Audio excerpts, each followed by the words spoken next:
संघीय प्रणाली संघ एवं केंद्र शासित प्रदेश केंद्र राज्य संबंध से रिलेटेड वन लाइनर। भारतीय संविधान एक सशक्त केंद्रीकृत प्रवृत्ति वाला परिसंघात्मक संविधान है, कहा था सर आइवर जेनिंग्स का।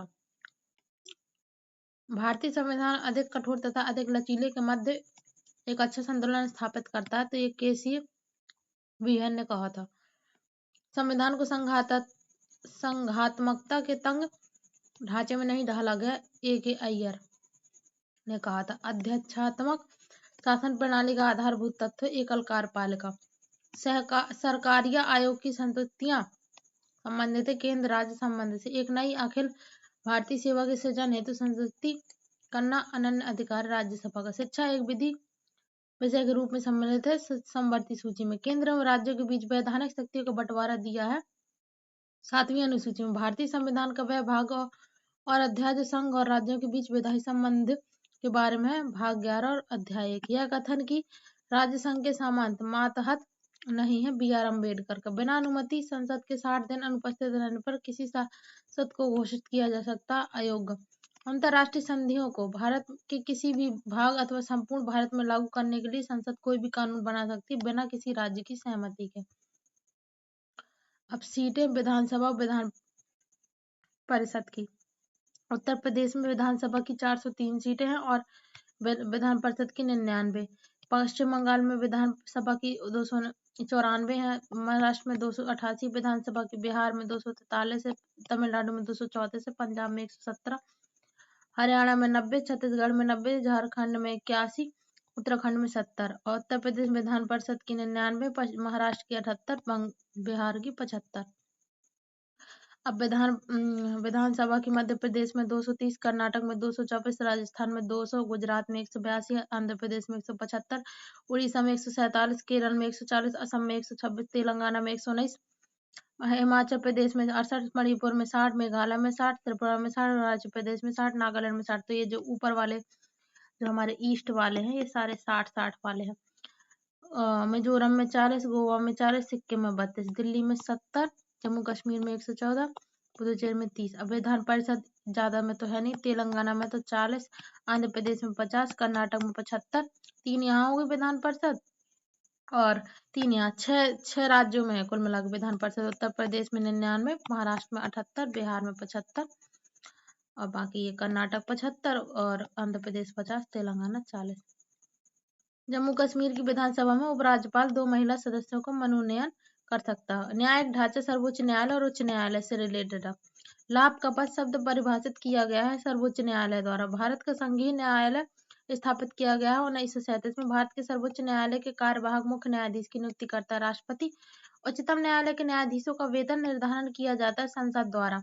केंद्र तथा राज्यों के विवादों का समाधान करना भारतीय सर्वोच्च न्यायालय के जिस क्षेत्राधिकार के अंतर्गत आता है वह प्रारंभिक।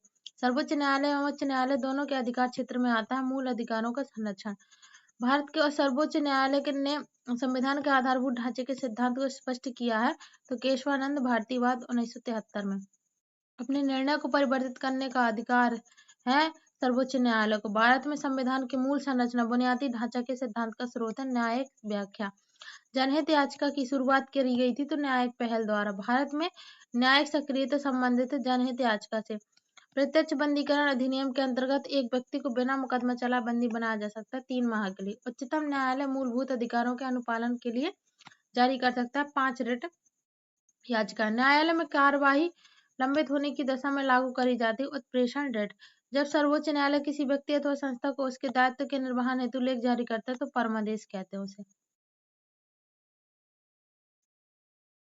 भारत के उच्चतम न्यायालय की संपूर्ण कार्यवाही अंग्रेजी भाषा में होगी। यह कहाँ है तो भारतीय संविधान की धारा 348 द्वारा। उच्चतम न्यायालय के न्यायाधीशों के वेतन और भत्ते भारत किए जाते हैं तो ये भारत की संचित निधि से। भारत के उच्चतम न्यायालय के न्यायाधीशों की संख्या में वृद्धि करी जाती है संसदीय अधिनियम द्वारा। उच्च न्यायालय में अपर और अकार्यकारी न्यायाधीशों की नियुक्ति राष्ट्रपति के द्वारा करी जाती है, परंतु ऐसी नियुक्ति की अवधि 2 वर्ष से अधिक नहीं होगी। संविधान की व्याख्या से संबंधित सभी विवाद सर्वोच्च न्यायालय के पास लाए जा सकते तो इसके प्रारंभिक क्षेत्राधिकार के अंतर्गत। वह न्यायालय जिसमें एक तदर्थ न्यायाधीश नियुक्त करने का प्रावधान तो सर्वोच्च न्यायालय। भारतीय संविधान का संरक्षक तथा नागरिकों के मौलिक अधिकारों की रक्षा का न्यायपालिका। भारतीय संविधान का वह अनुच्छेद जिसमें केंद्र शासित प्रदेशों के लिए उच्च न्यायालय का प्रावधान है तो अनुच्छेद 241। वर्तमान में भारत में उच्च न्यायालयों की संख्या 25। सबसे अधिक बेंच है गुवाहाटी उच्च न्यायालय की। बॉम्बे, मद्रास और कलकत्ता में उच्च न्यायालयों की स्थापना हुई है 1861 में। उच्च न्यायालय के सेवानिवृत्त जज की पेंशन दी जाती है भारत की संचित निधि से। व्यक्तिगत स्वतंत्रता के लिए उच्च न्यायालय जारी कर सकता है तो बंदी प्रत्यक्षीकरण रिट। राज्य के उच्च न्यायालय का मुख्य क्षेत्राधिकार नहीं है परामर्श संबंधी क्षेत्राधिकार। यह एक याचिका जो अधीनस्थ न्यायालय की कार्य पद्धति का परीक्षण करती है। उत्प्रेषण। प्रशासकीय प्राधिकरण अधिनियम 1985 के अंतर्गत राज्य प्रशासकीय प्राधिकरण का गठन कर सकती है संसद। अब जिला प्रशासन। जिला प्रशासन के अधिकारी और उनके कार्य तो कानून व्यवस्था की स्थापना, पुलिस अधीक्षक, उप पुलिस अधीक्षक, इंस्पेक्टर, सब इंस्पेक्टर, अन्य कर्मचारी अधिकारी। भूमि व्यवस्था और लगान की वसूली तो उप जिलाधिकारी, तहसीलदार, नायब तहसीलदार, कानून को पटवारी और लेखपाल। नागरिक सुविधा और विकास तो मुख्य विकास अधिकारी, जिला विकास अधिकारी, खंड विकास अधिकारी, ग्राम विकास अधिकारी। मुख्य चिकित्सा अधिकारी, जिला विद्यालय निरीक्षक, बेसिक शिक्षा अधिकारी, समाज कल्याण अधिकारी। मेयर का कार्यकाल होता है 5 वर्ष का। राष्ट्रीय विस्तार सेवा संबंधित है विकास खंड से। संविधान का वह भाग जो नगर पालिकाओं से संबंधित है तो भाग 9 का ए। किसी राज्य में नगर पालिका का सीमा क्षेत्र अधिसूचित करने के लिए सक्षम है तो संबंधित राज्य का राज्यपाल। पटवारियों यानी लेखपालों के कार्य की देखभाल करता है तहसीलदार। भू अभिलेखन रिकॉर्ड के रख रखाव के लिए कौन जिम्मेदार होता है तो पटवारी। कोई व्यक्ति जिला जज के न्यायालय द्वारा दिए गए फैसले से असंतुष्ट हुआ तो जो अपील प्रणाली के अनुसार वह न्यायालय जिसमें अपील कर सकता है तो वो उच्च न्यायालय में कर सकता है। जिला प्रशासन का मुखिया होता है डीएम। जिलाधिकारी होता है भारतीय प्रशासनिक अधिकारी आईएएस। जिलाधिकारी जिले का शासन चलाता है जिले के समस्त अधिकारियों की सहायता से। जिले में प्राथमिक शिक्षा की व्यवस्था करते हैं जिला बेसिक शिक्षा अधिकारी। जिले में परिवार कल्याण के कार्य करवाता है मुख्य चिकित्सा अधिकारी। जिले में माध्यमिक विद्यालयों की व्यवस्था देखता है जिला विद्यालय निरीक्षक। जिला न्यायालय का प्रमुख होता है जिला न्यायाधीश। भारत में जिला प्रशासन की व्यवस्था में कलेक्टर का पद किस वर्ष सृजित किया जाता है 1772 में। जिस स्तर पर राज्य सरकार की आंख, कान और भावों का कार्य करता है जिलाधिकारी। जिलाधीश को संस्थागत करिश्मा कहा गया। रजनी कोठारी ने भारत में जिला कलेक्टर पद सृजित किया था तो वारेन हेस्टिंग्स ने। जिलाधिकारी का कार्य जिले में शांति व कानून व्यवस्था बनाए रखना, भूमि मापन, लगान की वसूली करना और पुलिस व जिले की अधीनस्थ न्यायालयों का निरीक्षण करना। पुलिस अधीक्षक के कारण कानून व्यवस्था की रक्षा करना, अपराधियों को सजा दिलवाना। जिला न्यायाधीश के कार्य विवादों का निपटारा करना, न्याय प्रदान करना। मुख्य चिकित्सा अधिकारी के कार्य स्वास्थ्य सुविधाओं का प्रबंध करना, परिवार कल्याण एवं टीकाकरण आदि की व्यवस्था करना। मुख्य विकास अधिकारी के कार्य विकास की योजना को लागू करना, विकास योजनाओं की देखरेख करना। जिला विद्यालय निरीक्षक के कार्य माध्यमिक विद्यालयों की देखरेख और पठन पाठन की व्यवस्था करना।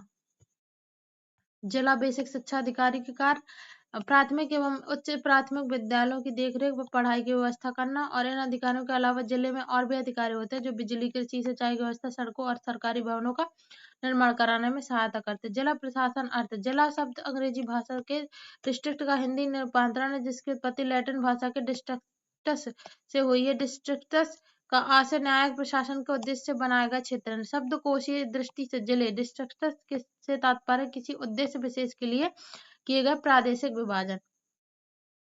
ब्रिटिश काल में डिस्ट्रिक्ट का शब्द का प्रयोग ईस्ट इंडिया कंपनी द्वारा 1776 में कलकत्ता जिले के दीवान के संदर्भ में किया गया था। इसके पश्चात राजस्व एकत्र करने तथा शांति व्यवस्था बनाए रखने में जिला एक महत्वपूर्ण इकाई बनता चला गया। जिला शब्द का प्रयोग भारतीय संविधान के किसी भी अनुच्छेद में स्वतंत्र रूप से नहीं हुआ जबकि जिला शब्द का प्रयोग अनुच्छेद 233 में न्यायाधीशों की नियुक्ति के प्रसंग में किया गया है तथा अन्य जगहों पर जैसे जिला परिषद आदि जगहों में प्रयोग किया गया।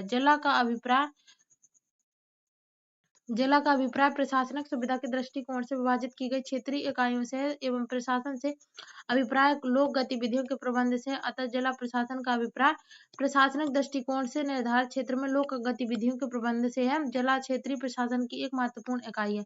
प्रत्येक राज्य कई संभागों में बटा रहता है। संभाग पुनः जिलों में तथा जिले उपखंडों आदि में बटे रहते हैं। संभागीय आयुक्त संभाग प्रभारी होता है तथा प्रत्येक जिले का प्रभार जिला अधिकारी द्वारा संभाला जाता है, जिसे सामान्यतः हम जिला मजिस्ट्रेट के नाम से जानते हैं। जिला मजिस्ट्रेट को जिला कलेक्टर भी कहा जाता है। जिले में बहुत से कार्यालय जैसे राजस्व प्रशासन, दीवानी एवं आपराधिक न्याय, जन स्वास्थ्य संबंधी सेवा, शिक्षा, पुलिस, जेल, लोक निर्माण, डाक एवं तार आदि केंद्रित होते हैं। इसलिए जिला एक महत्वपूर्ण प्रशासनिक इकाई है। जिला प्रशासनिक गतिविधियां विस्तृत होती हैं, जिनसे लाखों करोड़ों लोग प्रभावित होते हैं। प्रजातांत्रिक विकेंद्रीकरण और पंचायती राज के प्रवेश से जिला प्रशासन के उद्देश्यों में कुछ मौलिक परिवर्तन भी हुए। जिला निम्नलिखित कारणों से भारतीय प्रशासन की प्रमुख इकाई माना जाता है। भारत में जिला क्षेत्रीय प्रशासन की एक महत्वपूर्ण इकाई है। यह भौगोलिक दृष्टि से पर्याप्त सुविधाजनक होता है। इसका आकार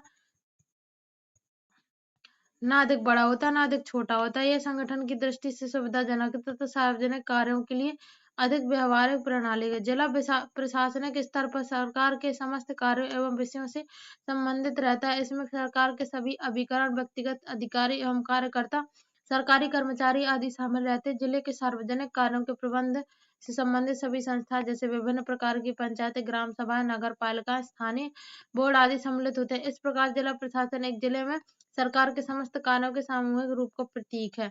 जिला नागरिकों तथा सरकार के बीच सहयोग की कड़ी और प्रशासन की रीढ़ है। स्थानीय सरकार का नागरिकों की दिन प्रतिदिन की समस्याओं से घनिष्ठ संबंध रहता है। इससे नागरिकों एवं सरकारी प्रक्रिया के बीच संपर्क के लिए अनेक अवसर प्राप्त होते हैं। एस एस खेड़ा ने अपनी पुस्तक डिस्ट्रिक्ट एडमिनिस्ट्रेशन इन इंडिया 1979 में जिला प्रशासन के महत्व के संबंध में प्रकाश डालते हुए लिखा था कि जिला प्रशासन तथा जिलाधीश पद की छवि भारतीय जन साधारण के मन में परंपरागत श्रेष्ठता के रूप में अंकित है। जिला भौगोलिक दृष्टि से संतुलित क्षेत्र स्थिति के कारण प्रशासनिक दृष्टि से सुविधापूर्ण तथा क्षेत्रीय स्तर तक पहुंच बनाए रखता है। जिला मुख्यालय तक आम आदमी का आना जाना आसानी से होता रहता। प्राय राज्य सरकार के समस्त कार्यालय जिला स्तर पर स्थापित होने के कारण राज्य की राजधानी से समन्वय स्थापित करने में सुविधा रहती है। ऐतिहासिक निरंतरता के साथ साथ जिला एक विशिष्ट सांस्कृतिक पहचान तथा अपनत्व का बोध करता है। उद्देश्य तथा कार्य: जन सुरक्षा और जनता के सभी अधिकारों को संरक्षण प्रदान करना, न्याय और समानता के आधार पर राजस्व प्रशासन स्थापित करना, राजकोष का प्रबंध, कृषि, सिंचाई एवं उद्योग, कल्याण एवं विकास से संबंधित कार्य, खाद्य एवं नागरिक आपूर्ति, स्थानीय स्वशासन का संचालन, चुनावों का संचालन, प्राकृतिक तथा अन्य आपदाओं के समय राहत कार्य संचालित करना, अपशिष्ट कार्य। जिला प्रशासन के पुनर्गठन में निम्नलिखित बातों का प्रावधान होना चाहिए: सामान्य प्रशासनिक तंत्र को मजबूत करना और उसमें सुधार लाना, जिले के विभिन्न विकास कार्यक्रमों को एकत्रित करना, सामूहिक प्रसार संगठन की सुविधा, सभी विकास कार्यक्रमों में स्थानीय स्वशासन एजेंसियों और सरकारी प्रशासनिक एजेंसियों के बीच सामंजस्य स्थापित करना, जिला विकास कार्यक्रमों के क्षेत्रीय समन्वय स्थापित करना और उनका पर्यवेक्षण करना। पंचायती राज के संदर्भ में कलेक्टर की भूमिका: प्रथम पीढ़ी 1959 से लेकर 1992 तक के इस चरण में पंचायतों से संबंधित कलेक्टर की भूमिका में विभिन्न राज्यों में समरूपता का अभाव देखने को मिला। राज्य सरकार के द्वारा अपनी प्रशासनिक सुविधा के अनुसार कलेक्टर की भूमिका को पंचायतों से संबोधित किया गया, परंतु पंचायतों से संबंधित कलेक्टर की भूमिका का व्यापक वर्गीकरण 4 भागों में किया जाता है। जैसे कि कुछ राज्यों में कलेक्टर को जिला परिषद के अध्यक्ष के रूप में स्थापित किया गया ताकि जिलों के सारे विकास कार्यक्रमों को पर्याप्त प्रोत्साहन दिया जा सके। सेकंड नंबर है, कुछ राज्यों में कलेक्टर को जिला परिषद के सदस्य के रूप में शामिल किया गया लेकिन मताधिकार नहीं दिया गया। कुछ राज्यों में जिला परिषद की स्थायी समिति के अध्यक्ष के रूप में कलेक्टर को स्थापित किया गया, उसे निर्णय की वास्तविक शक्ति प्रदान कर दी गई। कलेक्टर के कार्यभार को कम करने हेतु जिला परिषद से उसे पूर्णतः बाहर रखा गया। प्रथम प्रशासनिक सुधार आयोग ने अपनी सिफारिशों के अंतर्गत विकास कार्यक्रमों को जिला परिषद में सुपुर्द करने की बात कही है। साथ ही उनके अनुसार कलेक्टर की भूमिका को नियामकी प्रशासन तक सीमित किया जाना चाहिए। द्वितीय पीढ़ी 1992 से लेकर अब तक इस चरण में विभिन्न राज्यों में पंचायतों से संबंधित कलेक्टर की भूमिका में अधिक एक रूप से देखने को मिलती है। जैसे कि पंचायतों से अपेक्षा की जाती है कि वे राज्य सरकार के अधिनियम के अनुकूल अपने कर्तव्यों का संचालन करें। इस संदर्भ में राज्य सरकार की ओर से कलेक्टर के द्वारा पंचायतों की गतिविधियों की समीक्षा की जाएगी। कलेक्टर के द्वारा प्रस्तुत किए जाने वाला प्रतिवेदन पंचायतों को भंग करने का एक आधार हो सकता है। सेकंड नंबर, जिला परिषद के अध्यक्ष के सचिव के रूप में मुख्य कार्यकारी अधिकारी की नियुक्ति की जानी है, जो अध्यक्ष को अपना प्रशासनिक सहयोग देगा। यह कार्यकारी अधिकारी राज्य सिविल सेवा को अधिकारी होने के कारण कलेक्टर के माध्यम से राज्य सरकार के प्रति अंतिम रूप में उत्तरदायी होगा, न कि जिला परिषद के प्रति। कलेक्टर की पहुंच जिले के सारे विभागों तक होती है। अतः विकास की प्रक्रिया में संबंधित विभागों से सेवाएं प्राप्त करने हेतु पंचायतों को कलेक्टर पर निर्भर होना होगा। नेक्स्ट, जिला प्रशासन के लिए नियामकी प्रशासन एक आधार प्रस्तुत करता है जिसके लिए कलेक्टर उत्तरदायी है। अतः पंचायतों की सफलता इस बात पर भी निर्भर करती है कि कलेक्टर के द्वारा किस प्रकार के सामान्य प्रशासनिक वातावरण की स्थापना की गई। नेक्स्ट है, पंचायतों को राज्य सरकार के द्वारा दिए जाने वाले वित्तीय संसाधनों का अनुकूलतम प्रयोग को सुनिश्चित करने हेतु कलेक्टर का विशेष उत्तरदायित्व। पंचायतों के निर्वाचन की प्रक्रिया में कलेक्टर की भूमिका का विशेष महत्व। कलेक्टर जिले का मुखिया होता है तथा विभिन्न विभागों के बीच समन्वय करना उसकी जिम्मेदारी है। केंद्र सरकार और राज्य सरकार के संदर्भ में जो भूमिका राज्यपाल की होती है, लगभग उसी प्रकार की भूमिका राज्य सरकार एवं पंचायतों के संदर्भ में कलेक्टर के पद को देखने में मिलती है। जिला कलेक्टर जिलाधीश के कार्य तथा भूमिका। जिला प्रशासक के रूप में जिला स्तर पर लोक प्रशासन के सामान्य क्षेत्र के कार्य मान्यता के अनुसार जिला कलेक्टर संपादित करते हैं, जैसे जिला स्तर पर नियोजन सेवाओं की को संगठित करना, कार्मिकों की व्यवस्था करना, सभी विभागों को निर्देशित करना, विभिन्न इकाइयों के मध्य समन्वय स्थापित करना, जिला प्रशासन की रिपोर्ट सरकार को भेजना, प्रशासनिक गतिविधियों हेतु वित्त व्यवस्था करना। इस सामान्य तथा प्राथमिक प्रशासनिक प्रक्रियाओं के अतिरिक्त प्रशासक के रूप में जिला कलेक्टर निम्नलिखित कार्य करता है। जिले में जनगणना करवाता है, लोकसभा विधानसभा स्थानीय निकाय के चुनाव समस्त चुनाव व्यवस्था करवाता है, आम आदमी की शिकायतें भी सुनता है, कर्मचारी तंत्र की भर्ती, प्रशिक्षण, अनुशासनात्मक कार्रवाई तथा पद स्थापना जैसे कार्य मार्गदर्शन देता है। जिले के गांव तथा प्रशासनिक इकाइयों को भ्रमण एवं निरीक्षण करता है। जिले में आने वाले शिष्टमंडलों, मंत्री, अन्य महत्वपूर्ण व्यक्तियों को आगवानी एवं अन्य व्यवस्थाएं करता है और विशिष्ट प्रकार के सामूहिक कार्यक्रम जैसे पल्स पोलियो टीकाकरण अभियान का सफल संचालन करवाता है। जनसंपर्क अधिकारी के रूप में सरकारी कार्यक्रमों को प्रचार प्रसार करते हैं। जिला कलेक्टर के रूप में वह जिला स्तर पर राजस्व प्रशासन का मुखिया होता है जो निम्नलिखित कार्य करता है। राजस्व की दरों का निर्धारण करना, निर्धारित समय में एकत्र करवाना।